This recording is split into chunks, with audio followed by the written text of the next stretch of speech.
here looking at this $10 bill, thinking what would my grandmama say still, cause before there was Rosa, we had Paola, a black female entrepreneur from Scotia. Duane Gibson is a Canadian hip-hop artist, author, motivational speaker, and even holds the Guinness World Record for longest freestyle rap. Gibson's celebrating the 20th anniversary of Black Canadian 365 Stay Driven. It's a motivational school tour where he educates students about Black history with his own creative spin. And Duane Gibson joins us now live here on CP24 Breakfast. Welcome, Duane. Thanks for being here this morning. Hope you're doing well. Oh, yeah, doing great. Thank you for having me. Yeah, so listen, 20 years you've been doing this, you've been going to school. Of course, the last 2 years, things have been significantly different. But how has your program and your message changed over 20 years? How have you kind of evolved it?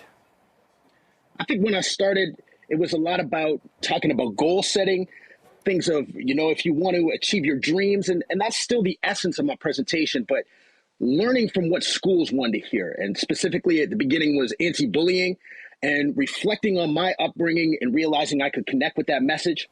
And then for the last few years, Black history has really taken off. And it's so special for me to be able to talk about that because I'm not from Toronto. So as you probably know, when you live in Toronto, people always ask where you're from. Mm-hmm. And I would say, I'm from Sarnia, I'm from Sault Ste. Marie, I'm from Stratford, because these are the places I grew up at. But I'm also a fifth generation Black Canadian. So when I realized that story was kind of different from other stories I was hearing, I realized that it could really connect. And that's the story that I share with youth. And, Duane, the conversation about Black history, whether it's February or otherwise, it's a conversation that needs to be had because the reality is, and we've talked with several other guests, just in the last several weeks about this, Canadians don't really understand or know the real Black history of Canada, do they? So educational forums and programs like yours are crucial and key. I think it's really important to learn about Black history every day. That's why I call it Black Canadian 365. Mm-hmm. Got to get it in there for a second, right? But slavery existed in Canada. Conditions were so bad here that Black people wanted to go back to Africa at a point.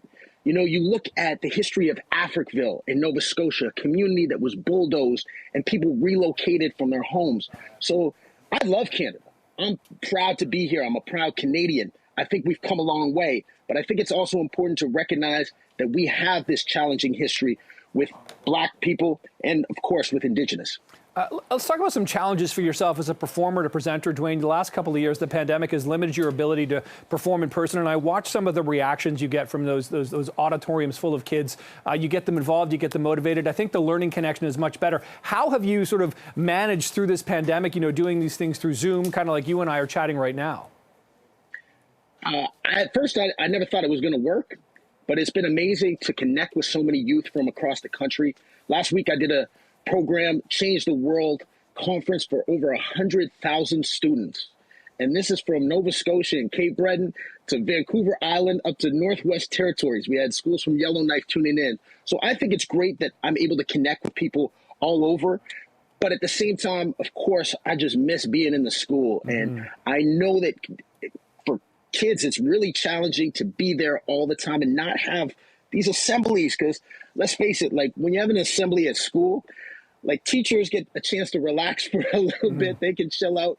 And of course, kids just like making that walk down to the gym. So I'm going out to BC in April. I'm doing 2 weeks of in-person there.